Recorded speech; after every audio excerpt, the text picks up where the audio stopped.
Hey YouTube, what's up? This is the Reluctant Navi back again. News and views on the news. Let me greet everybody real quick. Havard and Hardu, Gudak, Ola, Oi to the Bang, Vasas Los Bonjour, Miss Me, Kid, Bawini, Konichiwa, Ni Hao Ma, Sani Wanani, Jambo Habari Gani, Assalamu alaikum and Shalom. All right. Basically, I want y'all to understand this. Two words, Oburoni and Abibini. All right. I put it in the title. Afro news, right? European Oburoni are taking Africa through the BAW Abibini woman. Abibini pretty much means indigenous to the land. Oburoni means come from over the waters or come from across the ocean. All right. And so basically, and there's another term from people that belong to Abibini that come back from over the waters, right?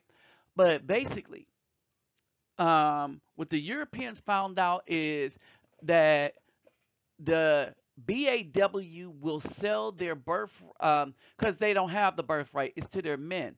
They will sell their men under the river in a moment, right? Giving these Europeans a foothold in Africa through marriages. Wait a minute, that's how apartheid started. That's how all of it started again. And you would think that the Africans would have learned, but no, they didn't learn. You know why? Because they're blinded by another thing.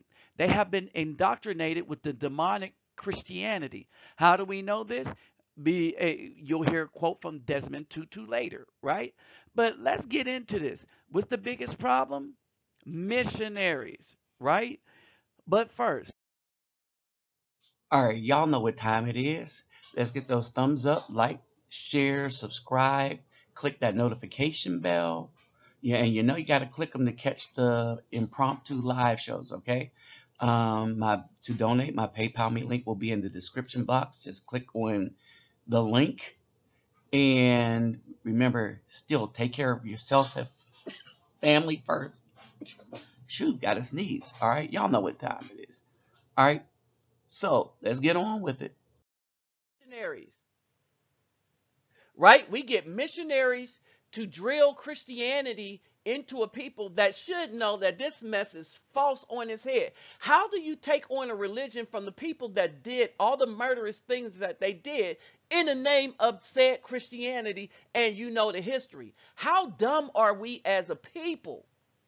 I mean, period. As black people, that we want to accept the friendship of everybody so bad that we can't recognize the enemy's ways. How dumb are we to accept demonic and devilish things? They send these nice people over here, and these are probably some solid of the earth people, right? These are the people that brainwash you because they believe their stuff, right? They brainwash you into thinking that your laws in harmony with nature is wrong, that you need to do the white man's way is because look, you could go faster on land. You get trinkets. Oh, and never mind that most of your people died in these mines and stuff like that and weren't paid, right? Were slave labor so that these guys could get rich and build things to destroy the world. No, let's not worry about that. You're causing the people to have access to resources so that they can utterly destroy the planet, right? But this is how it starts. And as I quote Bishop Desmond Tutu again, he said, when missionaries came to Africa, they had the Bibles, we had the land. They said, let us pray. We closed our eyes, and when we opened them, we had the Bibles and they had the land, right? But no, not only that, then a whole bunch of these Negroes or Abibinis, so let's change the word, a whole bunch of these Abibinis sprouted, right? So they bought all into Christianity. Why? Because Christianity is the biggest scam going. Some of your richest people, some of your richest black people in Africa now are Christian African ministers. They peep game, and they're making money from the poor, hand over fist. This is how Christianity works. If you keep your government bad enough and worse enough, and people can't see no hope, they pray to a higher power, right? So when you had African customs, people were living in harmony with the land. People weren't materialistic. Christianity teaches materialism. And when you can't achieve the materialistic goals that you think that you should meet, then you pray to this white Christian Jesus, right? Not only does this tear at you, at your fabric of peaceful coexistence with nature, but it also tears at your identity as a people. Now you have made the white man a god, the one who's murdered you in the past, and you know they murdered you in the past.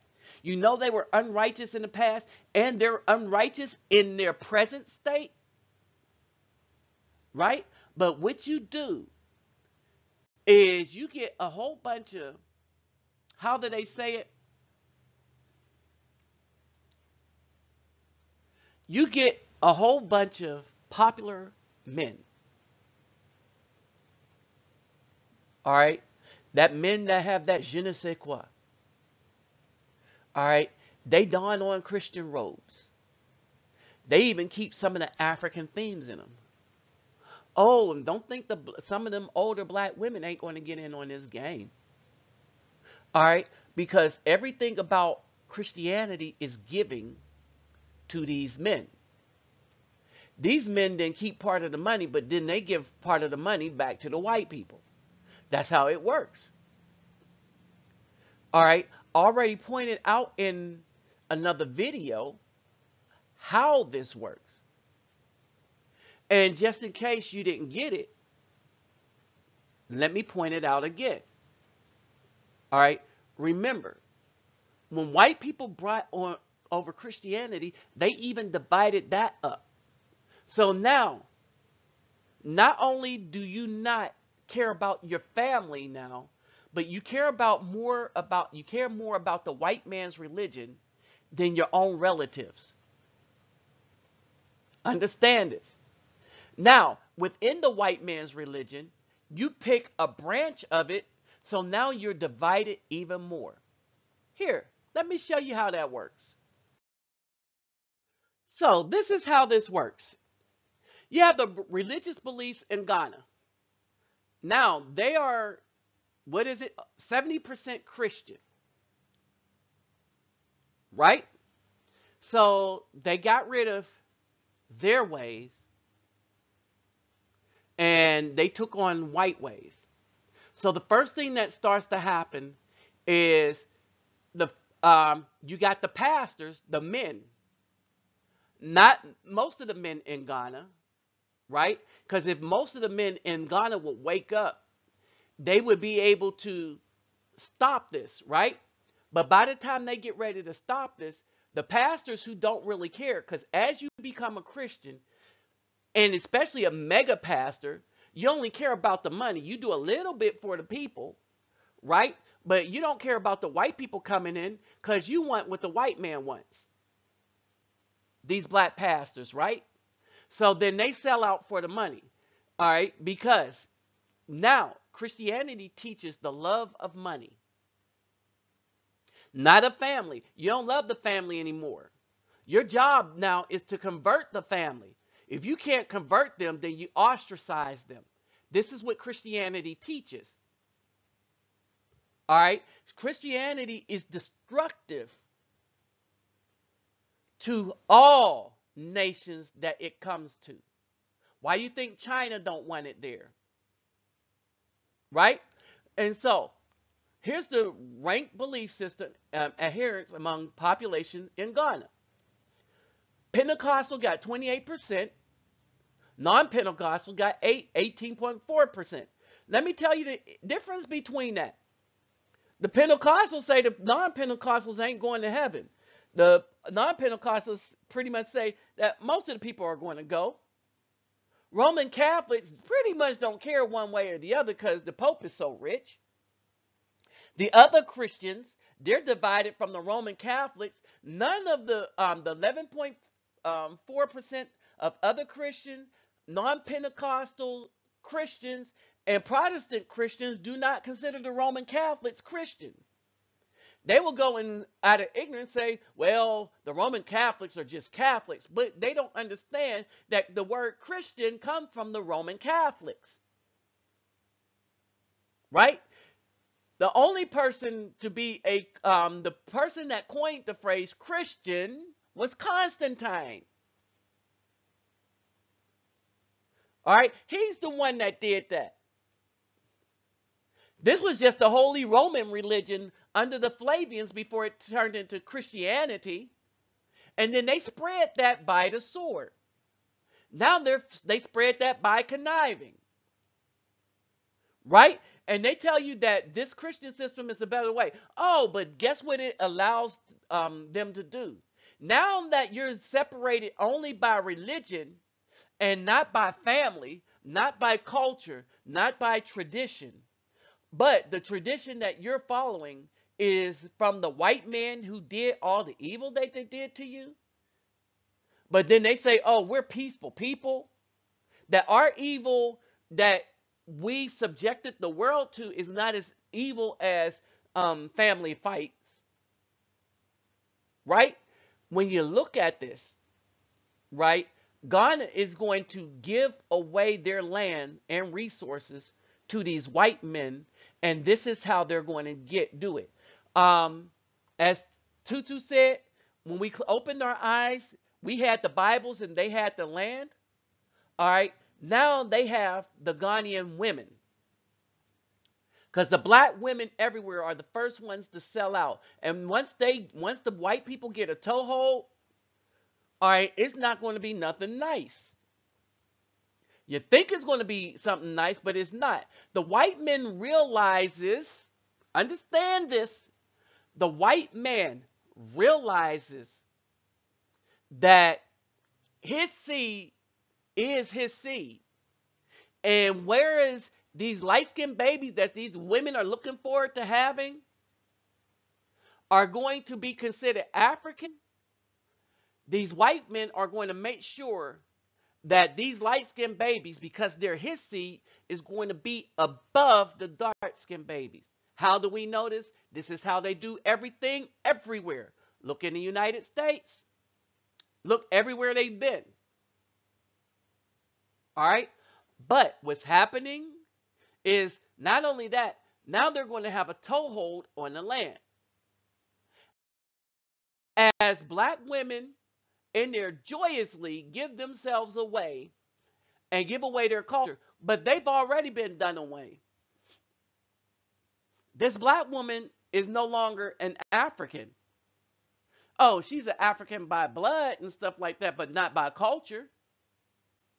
You say, well, she knows some of the language and she lived there, but not by culture. She, along with others, have given up their culture for the white culture. All right? And so now, she's going to have these, she's glad to have marry a white dude. Because even though they're the ones responsible for messing up Africa and carving out and doing what they did to the world. All right, she has no problem with it because it's the for right now that matters. All right, so they have this day where they mix white culture with black culture. But at the end of the day, it ain't going to be black culture. It's going to be white culture. So she's all happy and giddy, her big day. Right?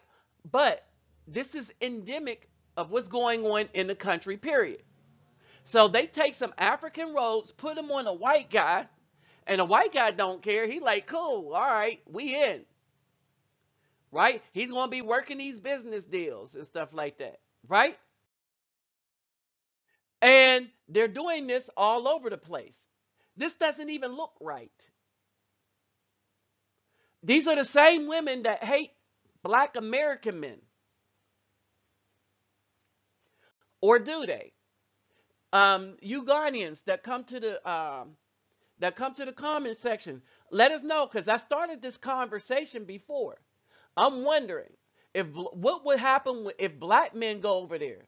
Would we be accepted the same way that these black women accept the white man over there? All right. The difference is this white man is going to take your country from under you, whereas the black American men, um, we would be glad to just get back to a country where everybody looked like us. But it looked like these black women over here, these Abibini, will make sure that the Oburoni will seemingly become Abibini. Uh, yeah, think about that. Wrap your head around that. They're going to be anchored in by way of their children via these black women. Right? So the question is, would these people be as accepting to black American men? You know, the black American men with money. Why is it that we feel so much grief coming from out of Africa, but the same people that came there to destroy it, to kidnap the people from it, to put them in this abject slavery, which the Africans still really don't have an idea what really happened. And I think we need to go and tour Ghana and stuff, not to go there to learn their ways, to tell them what happened after we left there. Then learn their ways so that they can understand what's going on here. See, a lot of Africans don't understand what's going on here until they get here and start understanding what really happened during slavery. There's more access to it. But in the meantime, while they're trying to figure that out, Africa is slowly but surely, country by country, going to be stolen right off from under them again. Only in the minds of the white man, he's going to have a legal right to do it. Why? Because you allowed him in by one, accepting his religion, and then two, all of your women are going and clamoring to marry him and give him a toehold. And at the end of the day, that same woman is going to look down on her own people, because that's what their religion say. She's going to look down on her culture. And as they come in and stuff starts being destroyed from off from under her, she's going to be the first one wanting to go back to his country as she watches her country go down in spoils. But guess who won't care? These black women. But guess who's going to care? But too late? All the rest of the people that allowed it to happen by getting rid of their own culture to accept the culture of people that they know are at best murderers. To try to maintain a semblance of their culture in the midst of people that don't appreciate it. Oh, they appreciate it as far as entertainment, but they don't really appreciate it, the spiritual intent behind it or anything else. Because if they did, they wouldn't have brought their religion and told the black people that their religion was wrong, that their ways and culture was wrong. Oh, this is what Christianity teaches, that the black ways and cultures are wrong. If it didn't teach that, then you wouldn't need it. Why would white people feel you needed Christianity in a place? Why would they think you needed their religion in a place? Well, they might understand that the black ways are not wrong, But the black ways of sharing that no one really owns anything makes it difficult for them to carve out the land and enslave the people. So the first thing you got to do is enslave the people's minds by taking away everything that makes them peaceful to each other, but protective against strangers. And what the strangers do is like, oh, well, let us give you our religion, our God. So now, as you worship the Christian God, which is Lucifer, read Revelation. What do they call Jesus? The morning star. What do they call Lucifer in Isaiah? The morning star. So as you worship this their version, their God, everything you have will be taken from you, right? And so while they convince you to give this up, to give up your ways, to give up your protective ways, to give up your legal rights, all right? Because now you've taken on their laws, their democracy, right? So you've taken on their democracy, you've taken on their laws, right? And you've changed the mentality to the search for money instead of the search for joy and happiness, right? Then you're going to end up looking like this. Maybe not now, but sooner or later, yep, there it is, right? Because the white people's religion came in and taught you not to value happiness, not to value family, but it taught you to separate yourself from family and then separate yourself from other people that don't believe exactly like you believe. Oh, and when all of y'all were on one accord with your belief systems and customs, right? At one point, all of Africa was on one accord within family, within cultures, within communities. White people came in with Christian religion. Understand this. A divided place cannot stand. So a bunch of white people came in with not one Christianity. They came in with a bunch of Christianities. So then you got the Catholic and the Protestants. The Protestants are then divided into Presbyterian, Lutheran, Baptist, Church of God in Christ. Let's take that. Apostolics. You got all these divisions. All right. And each one of these divisions say the other guy is wrong, even though they're supposed to be reading out of the same book. Oh, but guess what? Y'all don't read out of that book either. Because if you read out of it, you wouldn't have let the people in it. You would understand it's all about the commandments. Oh, but they only bring the short part. You know, the New Testament, the shortest thing in the book. While forsaking the rules and laws which y'all have been following for eons in a day. You're going to look like this when it's all done. With that said, I'm out. I kept telling y'all that the black woman kept giving away the lands and the heritage of the Afro men in Africa and in the New Worlds from the beginning. All right. They are giving over the land, exploring options, trying to be with those that will stroke their vanity. And now look at the continent of Africa, right? So now, for the Afro men in the New World, to the Caucasians, but the Old World to us, let's explore our options because they've been selling us out for the longest. Let them hit that wall. Period. With that said, I'm out.